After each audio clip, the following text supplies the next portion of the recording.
नमस्कार। कहानी अनमोल ज़िंदगी के इस चैनल पे आपका स्वागत है।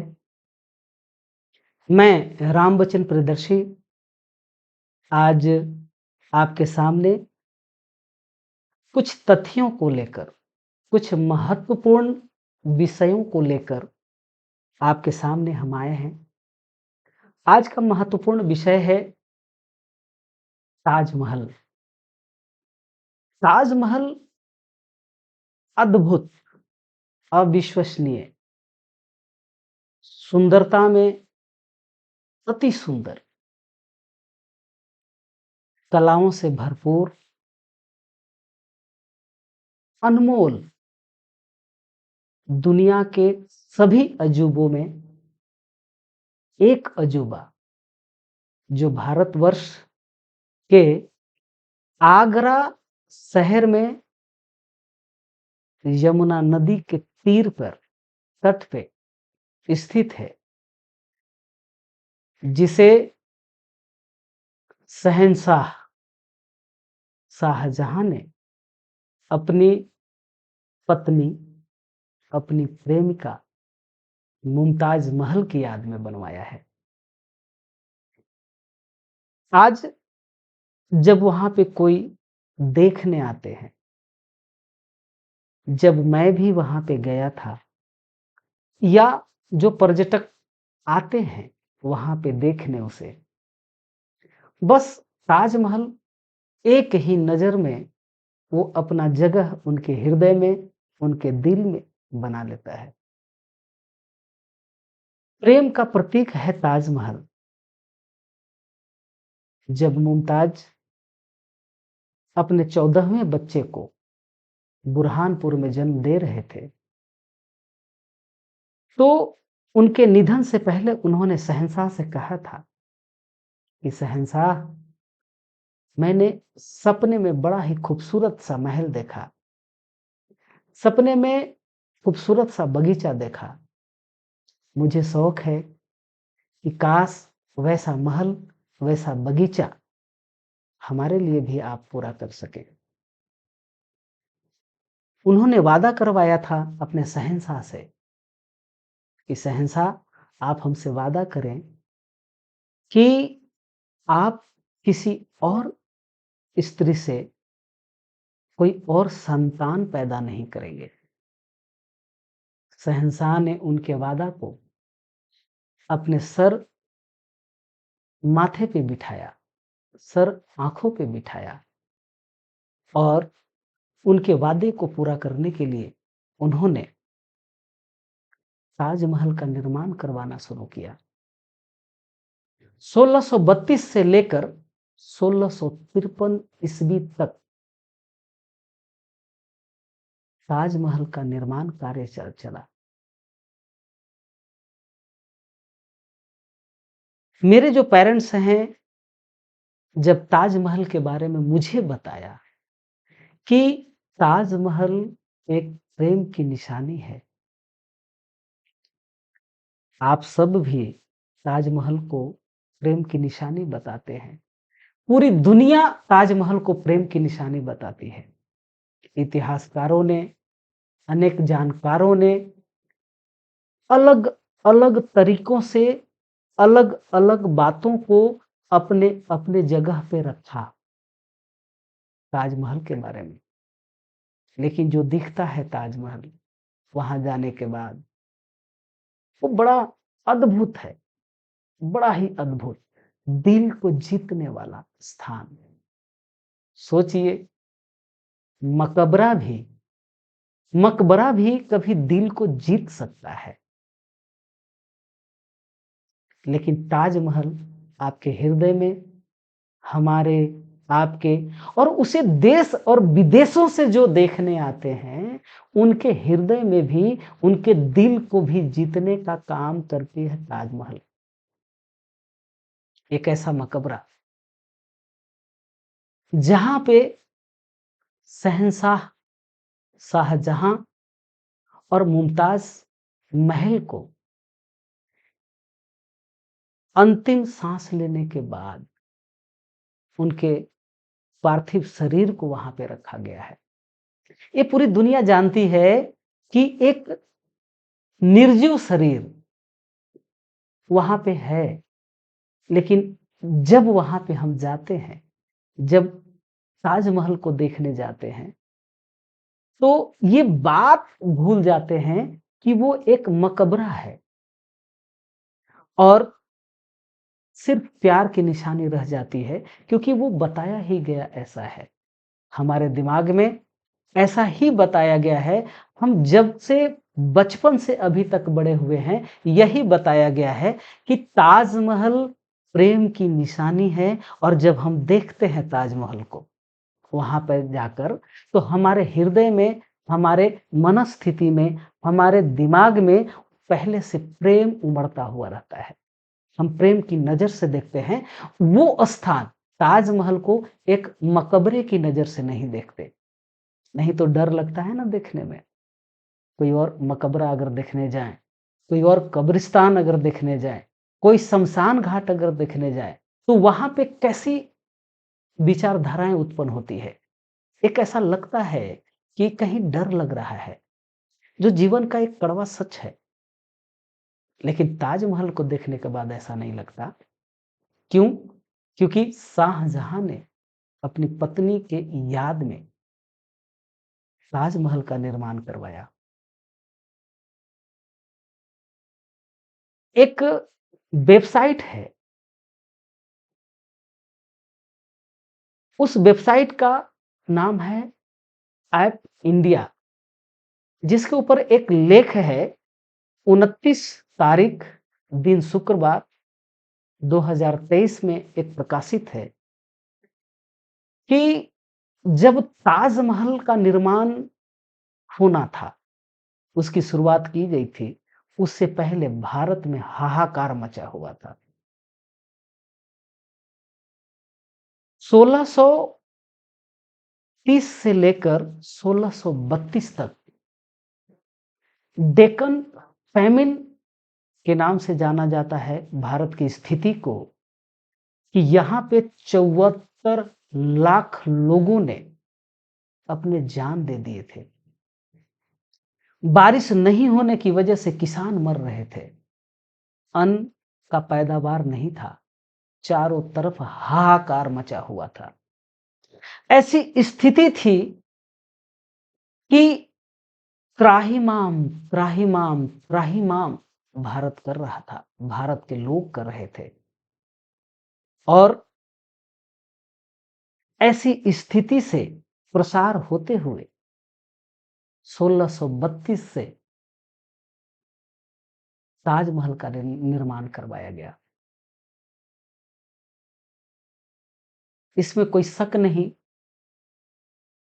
कि ताजमहल खूबसूरत नहीं, देखने के बाद दिल में एक तरंग उठता है, एक एक अजीब सी गुदगुदी उठती है, अनेक रहस्यों से भरा हुआ है, जिसे आप जानते हैं। और अगर नहीं जानते हैं, तो बहुत सारे लोग अपने विचार को वहां पे रखा है आपको जानने के लिए। आज हम इसी सब्जेक्ट को, ताजमहल के ऊपर, आज हम आपसे बात करना चाहते हैं कि ताजमहल की जो सच्चाई है, वो हमें और आपको भी बेहतर तरीके से मिल जाए, पूरी जानकारी आपको मिले। क्या आप ऐसा नहीं चाहते हैं कि ताजमहल की पूरी जानकारी आपको मिले? मैं भी चाहता हूं। जब मैं अपने परिवार के साथ ताजमहल देखने गया और वहां पे मैं ताजमहल को अपने मोबाइल के अंदर कैद कर रहा था, ठीक मेरे बगल में एक परिवार, जिसका 2 बच्चे थे, जिसमें एक लड़की थी और एक लड़का था जो करीब 12 साल का होगा, और एक लड़की थी जिसका उम्र करीब 8 और 9 साल के आसपास में होगा। तो वो बच्ची ने पूछा अपने पापा से, पापा पापा कितना सुंदर है तो पापा ने बताया, हाँ, बहुत सुंदर है बेटा। आप जानते हैं कि किसने बनवाया? नहीं पापा। तो उस बच्ची के पापा ने प्यार से कहा, मुमताज बेगम की याद में शहंशाह शाहजहां ने बनवाया है। तो बच्चे ने कहा कि पापा तब तो बहुत महंगा होगा, बहुत ज्यादा पैसे लगे होंगे ना? तो साहब ने कहा कि हाँ, पैसे तो बहुत ज्यादा लगे होंगे। और ये बातें ठीक मेरे दाहिने तरफ ये बातें चल रही थी। तो ये जो बात है, ये जो सवाल है, वो मेरे मन में भी ये बात आई कि आखिर खर्चे तो बहुत होंगे, लेकिन जब खर्चे हो रहे थे, तो वो उस समय का हालात भारतवर्ष का क्या था? अचानक मैं वो लेख स्टडी कर रहा था, तो ये बात सामने आई कि हालात उस समय का भारत का बहुत ही दयनीय था, बहुत ही चिंताजनक थी। 74 लाख लोगों ने अपने प्राण दे दिए थे भूख से, बेरोजगारी से, अन्न नहीं था खाने के लिए। ऐसी स्थिति थी कि लोग अपने दोस्तों को खा रहे थे, अपने रिश्तेदारों को खा रहे थे। ऐसी स्थिति थी भारतवर्ष का। शहंशाह अपनी पत्नी के वादे को पूरा करने में एक अद्भुत, अविश्वसनीय, चमत्कारी, बेहद सुंदर, बेहद खूबसूरत ताजमहल का निर्माण करवा रहे थे उस समय। आदेश उन्होंने दे दिया था कि ताजमहल का निर्माण कराई जाए। क्यों? क्योंकि वो अपने पत्नी को ज्यादा चाहते थे, अपनी पत्नी को बहुत प्रेम करते थे। लेकिन क्या वो समय ताजमहल का निर्माण करवाने के लिए जरूरी था, या ऐसे शहंशाह के जो जनता हैं, जिनके वो भगवान के जैसे शहंशाह भगवान ही होते हैं, अल्लाह ही होते हैं, अल्लाह का दर्जा, भगवान का दर्जा, ईश्वर का दर्जा दिया हुआ होता है। तो क्या अपनी पत्नी के प्रेम में इतने आप मग्न हैं कि आप जनता की स्थिति को, आप अपने देश के हालात को नहीं जान पा रहे? बहुत सारे सवाल हैं जिसका जवाब जानना बहुत जरूरी है। हम अपने बच्चे को, आप भी अपने बच्चे को ये बताते हैं कि ताजमहल एक प्रेम की निशानी है। पूरी दुनिया बताती है कि ताजमहल एक प्रेम की निशानी है। क्या इतना अत्यधिक प्रेम जो अपनी पत्नी के प्रेम में वशीभूत होकर एक शहंशाह सरकारी खजाने को यूं ही लुटा देता है? इतिहासकारों ने आकलन किया हुआ है कि ताजमहल उस समय जब बन रहा था, तो इसकी लागत करीब 4 करोड़ रुपया है। एक याचिकाकर्ता जो सर्वोच्च न्यायालय में रजनीश सिंह अपने वकील समीर श्रीवास्तव के माध्यम से एक याचिका दायर किया है कि ताजमहल का जो सच्चाई है, वो हम तक, आप तक, पूरी दुनिया तक आनी चाहिए, क्योंकि बहुत सारे साक्ष्य उपलब्ध नहीं है।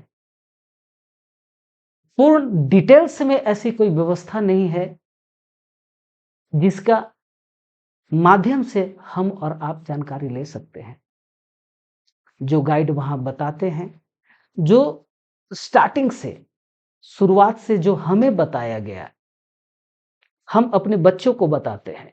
हमारे पापा, हमारे दादा, दादा के पिता, उनको जो कहानी बताई जाती है, हम वही सुनते आए हैं और हम अपने बच्चे को बताते आते हैं।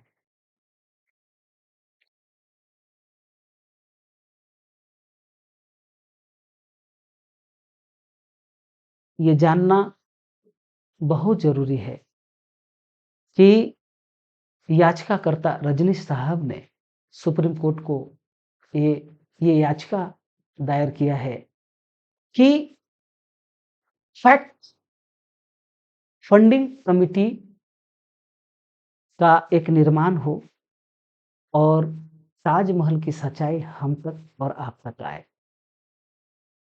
बहुत बेहतर जगह है ताजमहल, बहुत सुंदर है ताजमहल। ताजमहल को देखने के बाद प्रेम उमड़ जाता है। हम अपने आने वाले जनरेशन को ताजमहल के बारे में बताते हैं। हमारा गर्व है ताजमहल, भारत का शानदार धरोहर है ताजमहल।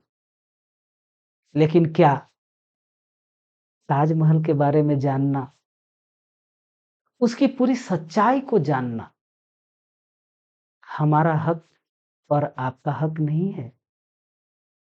आप कमेंट बॉक्स में जाकर आप कमेंट करेंगे, आप हमें बताएंगे कि क्या जानना जरूरी है ताजमहल के बारे में, क्या जानना नहीं चाहिए ताजमहल के बारे में। ताजमहल प्रेम की निशानी है और हम अपने आने वाले जनरेशन को बताते रहते हैं कि ताजमहल एक प्रेम की निशानी है। ताजमहल के बारे में आप तमाम लोग बहुत सारी जानकारियां रखते हैं, जो भी आपको इंटरनेट पे उपलब्ध है, जो भी वहां पे गाइड आपको बताते हैं, ये आप जानते हैं। लेकिन ये भी जानना जरूरी है, हम आग्रह करना चाहते हैं सुप्रीम कोर्ट से कि जो याचिका दायर किया गया है उसके ऊपर बेहतर से बेहतर एक फैक्ट फंडिंग कमिटी का एक गठन की जाए और इसकी पूरी जानकारी दी जाए। ये जो चैनल है कहानी अनमोल जिंदगी की, आज के लिए बस इतना ही। मैं जानना चाहता हूं आप तमाम लोगों से कि क्या इसकी पूरी जानकारी लेने में आप इंटरेस्टेड हैं, तो आप कमेंट करके ज़रूर बताएँगे। बहुत-बहुत धन्यवाद। इस चैनल को लाइक करें, सब्सक्राइब करें। आने वाले एपिसोड में हम अनेक प्रकार के जो अनमोल ज़िंदगी हैं, जिन्होंने भारतवर्ष को कुछ दिया है, समाज को कुछ बेहतर रास्ता बताए हैं, उनके बारे में हम चर्चा करेंगे। बहुत-बहुत धन्यवाद। बहुत-बहुत आभार।